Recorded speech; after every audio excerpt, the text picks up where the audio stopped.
Alright, so these are the 4 segments we'll talk about. Condos will be predominantly resale, new launches, landed, as well as HDB. And for the context of today, we are going to talk from a buyer's perspective. That means, bear in mind, when we talk about buyer's perspective, I'm adopting a lens that if I'm a buyer that's going to hunt for something in the market today, how will I think? What will I look at? Alright? If sometimes on the webinars we're talking about a seller's perspective, I'll be very seller's focused. That means if I want to exit from a property that I'm holding, I'll be talking about how to market the property, how to be content driven, how to position my property to exit at a higher price, and how to really create the emotional appeal of my property, home staging and stuff like that. So that's from a seller's perspective. But today, we're going to hunt for value. So when it comes to buying and investing, it's very important to hunt for value, because when you enter at the right value and entry quantum, you already win half the battle. So most importantly, when you win half the battle, when it comes to exiting, it's also easier, right? Now, let's talk about some underlying movement first that's happening in the market. There are a lot of pricing disparity that's happening in the market right now. What do I mean by that? Basically, when you look at resale and new launches, I think we're in a crosshair season.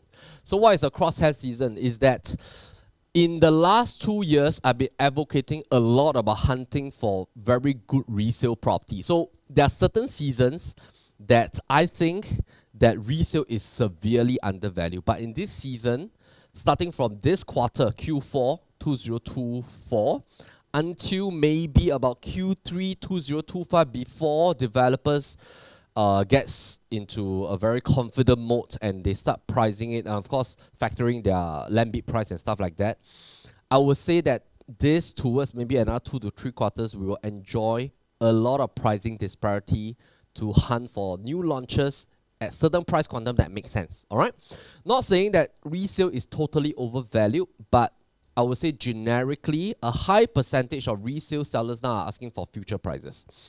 Now, there are some opportunities now in a sense that if you are hunting for something in the market, you have to look at all 4 segments. New launch 99 years, good quantum, you have to consider, because this season it starts to make sense. All right, resale freehold, some of them starts to make a lot of sense. All right, the rationale is because some of the 99 years resale in terms of PSF level is almost the same as freehold resale. All right, TOP projects also starts to make a lot of sense in terms of quantum level. All right, quantum level, it could be about the same as some of the older 15, 20 years old resale condos in the same district or the same enclave.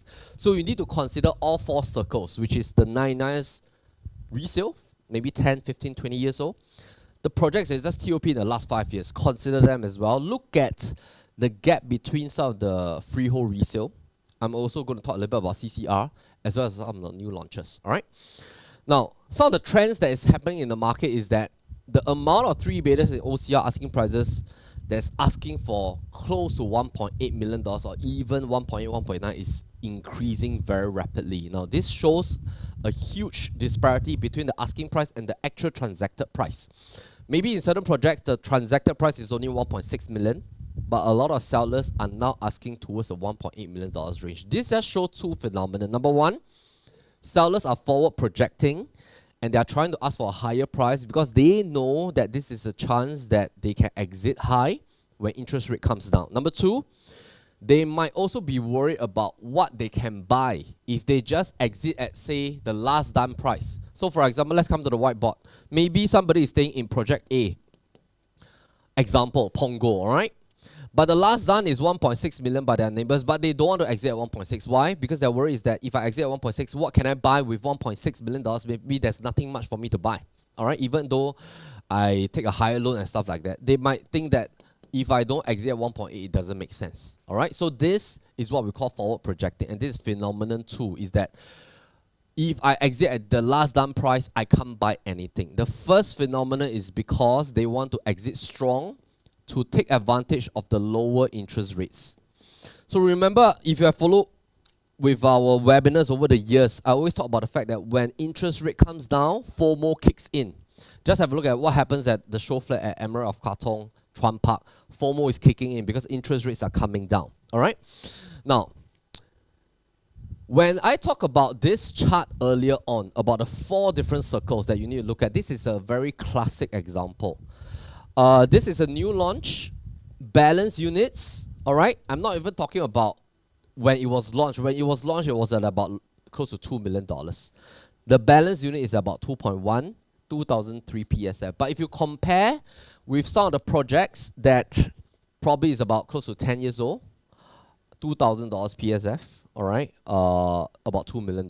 Quantum disparity, a bit too close in my perspective, all right? There's only about $150,000 gap to get a 10-year-old property and a brand new property, and both are 99 years. Of course, I'm not saying that this project is no good. I'm just saying that you have to note the quantum, because sometimes this is 1.9 million, also about 10 years old. This is brand new, 2.1 plus. You need to note the gap. A project that just TOP, 1009 PSF. This is 2003, but quantum is 1.8 vis-a-vis 2.1, all right? And of course, this is an extremely old project, 20 over years coming to 30 years, asking 1.98. Of course, the size is big, 1003 square feet. PSF looks low, but you need to note the quantum. So I come back to the whiteboard again. What do I mean by note the quantum is that if you see a new launch at 2.15 million, 3-beta, even though the size is 900 plus square feet, but you have to take note that now layouts are becoming more efficient. There's also harmonization effect that the developers cannot sell you the RC ledge and the AC ledge. You're buying, I would say, the main footprint of your floor plan. If you buy an old project, even though it's 1003, you have to see, does it have bay windows? Does it have RC ledges? Does it have AC ledges? Because if you shave off everything, maybe it's still at about 1,000 square feet. All right, so that's the first thing to do. Number 2 is that this guy is 2.15. You are getting full 99 years. You are the first owner. By the time you TOP, you will be 95 years. You buy something that maybe the tenure starts at 2,000. Now it's 2024. By the time you buy, it's already 24 years old. Balance lease. Easily, you're left with about 75 years. 4 years later, you're left with 71 years. And let's say if you buy now at 1.9 million, even though you think that you are saving $200,000, all right, $250,000 for example, the gap is 250. But take note, what is going to happen? Okay, sorry, this 250K gap. But what's going to happen is that if we project 3 years later, when you want to sell, or maybe 4 years later in the year 2029, what's going to happen is that both of you will become, you're the same. You are both in the resale market. This guy wants to exit, this guy wants to exit, but what will your buyers think? When they look at this, this is close to about 30 years old. When they look at this, this is only 5 years old or 4 years old because you bought a new launch. And maybe that gap in the mind of the buyer is not too high because you bought at 1.9, you want to sell at 2.15 because you want to make at least $250,000 to make sense. This guy wants to sell at maybe 2.4 million. But this is 2.15, this is 2.4, this is 30 years old, that's 5 years old. You need to note that, is your gap too close? If your gap is too close, it's going to cause confusion to your future buyers. In my opinion, this is too close. If the gap is only 250,000, it's too close. To me, the new launch and the resale must be at least $400,000 to $500,000 gap. So for example, you look at this 1.9, I want to see that the new launches in my same district is at least 2.4, something like that. All right. So if the gap is too close, I will be cautionary. I'll be afraid that when I want to exit, what will my buyers think? Because always think about what your future buyers will think when you want to exit. Because anything that you buy today is going to be your product you want to sell tomorrow. All right. Now, the amount of 4 bidders in the market, OCR market, that's asking at 2.2 million is also increasing because a lot of properties in the OCR market are asking close to 2.2 now. Remember last year, most of the 4 bidders are asking 1.6 to 1.8. Now, this means that if you can still find anything below 2 million, you just go for it. If you want to buy a resale property, you don't want a new launch, that's fine. You want resale, go for it. Because below 2 million, it makes a lot of sense. Why? A lot of the new launches now are about 2.7, 2.8 onwards. All right? So 2 million, I think, is a sweet spot. Above 2, okay, if you really like it. But if you can go for anything below 2, just take it. All right. Resale condos asking price is a little bit overweighted. Not the fault of the resale sellers, all right? Everybody own a property. If you want to sell, it's in the resale market. It's just because of that two things I talk about. Everybody is finding and asking themselves, what can they buy in future with this money that they exited? And of course, now interest rate is low. It doesn't make sense for me to sell low, all right? So sellers are now seeking a chance to exit high, going for a stronger asset. And importantly is that if you are planning to go for a stronger asset, you should do it anytime you are ready. You shouldn't time the market because the stronger asset will move even faster in a FOMO market. So now we already have went back to a FOMO market. We were off the buyer's market in the last 2 years because interest rate was so high. Now, all the good news are coming in. A lot of FOMO in the stock market, crypto market, everything, right? This market, which is the landed property or the stronger asset or the larger properties, they are going to appreciate much faster. With every $100 PSF increase, quantum is going to increase more. Even though, let's say, for example, your 3-bedder is increasing by $100 PSF, it's only a 120K increase compared to a landed that is about 400K increase, all right? If you want to buy a 4-bedder, now you are in a 3-bedder or 2-bedder, also note that you have to go there quickly if you are switching to a stronger target property. Now, if you want to downsize, my suggestion is that you don't do it now. So if you are in your winter season, you want to sell your condo and go to a HDB, don't do it now. So don't sell it. Just hold it for another 3 to 4 quarters. Let the price go up first. Sell it at the highest peak that you can. Then you exit to a HDB market because your condo is going to appreciate much faster than any HDB you are targeting. Of course, if you are targeting those $1 over $1 million HDB, then but my suggestion is that if you're in the winter season, just go for maybe a 4-room or 5-room. But of course, there's this 15 months thing. But if you're above 55, you can go for a 4-room directly. But if you, the 15 months thing is going to cause a lot of issues as well because if you exit, you wait 15 months, perhaps your condo can even go up further for the next 15 months as well. My suggestion is to wait out for another 3 quarters, see how your condo price moves. I'm very confident your condo price will continue to go up. So if you're going for a smaller quantum target property, don't do it first, all right? Kind of just to start off, we're going to look at, how's the performance like for 2024 in terms of your resale properties. And you see that in 2023, right, the disparity between your CCR, your RCR, and your OCR is around 53%. Between your OCR, RCR, between RCR and CCR is 15%.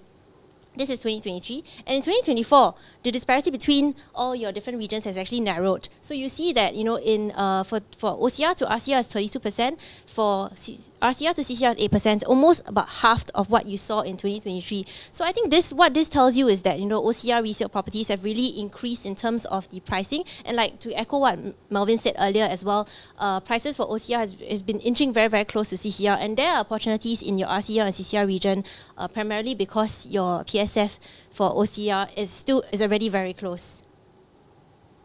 And so this graph kind of just takes a look at what are the available listings in the OCR region for 1-bedders. So the reason why we plotted out all these graphs for 1, 2, 3, 4, 5-bedders and across the 3 different regions is we want to kind of identify whether there's an opportunity for us to enter a certain district in a certain number of bedroom. So for 1-bedders, OCR usually for OCR generally our recommendation is always to go for bigger properties, so like 3, 4-bedders. So surprisingly, there are actually quite a few number of listings for 1-bedder in the OCR region. As you can see, below 1 million, there's at least 1,005 units available. Of course, there will be duplicates here and there, but of course, it's generally still a good guiding point. And a few key takeaways for this graph is that when the distribution graph is so skewed, you need to kind of take note because that means that if, let's say, for example, you are a buyer and you want to buy into a 1 mil OCR because maybe that's where the budget is set at. You want to buy a 1 million 1-bedder and then you're looking at, okay, this is comfortable within my quantum. But then you realize if you're buying into one of the 1,005 units over here, when you exit 3 to 5 years' time, these will be all the available options that will also be trying to exit, which means that competition will be very intense and you may need to wait quite a bit in terms of having to exit the market. You might need to wait a little while. And for 2-bedders, you see that primarily most of the listings are in the 1 to 1.22 million quantum. So of course, once it goes to a 1.5 to 2 million quantum, this goes very close to your RCR region already. So definitely, there will be people who might switch to RCR instead. But of course, if we can get something in the 1 to 1.25 million, this will be the more ideal because it's still closer to a 1 million quantum for a one bedder. And if you look at three bedders, you realize that majority of listings, like I think Melvin also initially mentioned, a lot of the three bedder listings are within the 1.8 million quantum. So this, in general, this section is where you see most of the listings. And you realize that actually it is quite, how do I go back? Yeah. Actually, it's quite similar to what the asking is for two bedders. So for two bedders, you realize that already there are listings in the 1.5 to 2 million quantum. So very similar to what you see for three bedders in OCR as well. So if let's say you are having this budget of maybe a 1.8 million region, then our recommendation is to, if you can, go for a three bedder, because three bedders predominantly has shown the most improvement in terms of price performance and ease of exit when you want to exit in the future. Okay, so for four bedders, the bulk of the listings will be found in your 1.5 to 3 million quantum, and the main takeaway for four bedders and five bedders in OCR is that we have to be very careful in terms of the quantum, because in terms of quantum, right, OCR is the region where there are a lot of HDB upgraders. They are a little bit more price sensitive. If let's say we go beyond a 3 million for a four bedder, they might move to RCR or they might move to somewhere else instead of staying in the OCR region, or they might go for something that's cheaper. So if we can get something that is in the 1.5 to 2.5 million region, these will be where most of the four bedders will be entered into. And like Melvin mentioned, there are an increasing number of four bedders that are asking within this region itself, like a 2.2 region. Okay, and for five bedders and onwards, so this part you got to be careful, because for five bedders, if let's say for example you're entering in the 3.5 million region, 4 million region onwards, what this is very close to is entry level landed. So for example, strata landed, there are options in the 4 million region, for terrace houses as well, for your general Cat 2 terrace houses, there are options in the low 4 million quantum. So if let's say for buyers, if they want to just buffer a little bit up, they can stretch a little bit up in terms of the budget, they can actually enter a landed instead of going into a 5-bed condo. So primarily a lot of people who enter into 5-bed condo is because they need space. So that will be their options, whether they go for something that is condo 5-bed or they want to go for something that is landed where you have a lot more space as well. Okay, and so this graph, so this table is just the number of resale transactions from the year January to where we are here today, and this gives you an idea as to what are the popular districts in terms of its transactions. So you can see here quite clearly for D19, it is where you see the most transactions. You've got 245 transactions in one bedder, 543 transactions for two bedder, 866 transactions for three bedder. So this is your popular district, and this district 13 is where you see a kind of a lower number of transactions. One bedder is 4, two bedder is 10. What this tells you is that, let's say for example, you are not very district sensitive, so maybe you just want to enter either 1, 2, 3, 4, 5 bedder, you are okay to stay anywhere else. Then you will have a look at this and you'll wonder, okay, I should enter into a district where there is a healthy volume of transactions, because that's when your transactions can move, and that's when your price index can move as well. So definitely go for something where your demand and your supply is where it's in equilibrium and in tandem, rather than go for something where maybe your supply is huge but your demand is not there, and you see that transactions wise it is quite low. And then so this table, we actually plotted this table just to kind of give us an idea the absorption ratio. So absorption ratio, we've talked about it in 2023 before. So absorption ratio is really just to give you an idea. If let's say you are buying into a unit, maybe for example a one bedder in the OCR region, how long does it take for me to exit when I want to exit 3 to 5 years time? And the way we do that is we calculate absorption ratio using the listings in a given month divided by the monthly sales rate. So for example, total current listings for November across the 3 different across all the districts versus divided by the total number of units transacted in District 5, District 13, so on and so forth. And that gives you the absorption ratio. So you can see here very clearly, the ones that are green highlighted are the ones that are better in its absorption ratio. And what this means is that it's calculated in months. So for example, in District 25, if let's say you buy a 3-bedder and you want to exit, it will take you maybe slightly less than a month to exit.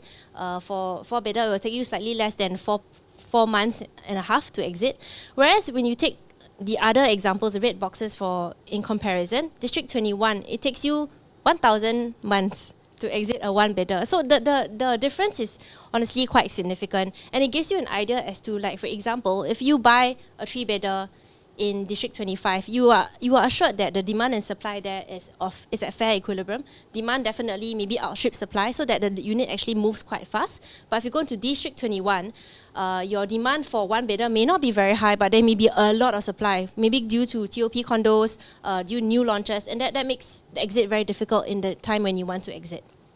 Okay, and in general, I think what we observe also that there is a slower absorption rate in OCR in 2024 versus 2023, and this is due to increasing resale prices because, as Melvin mentioned in the previous slides, so resale prices for OCR has been on an upward trend, and that makes a lot of people start pushing to the RCR region because, in a sense, they only need to top up a little bit more to get something that is a little bit more central as well.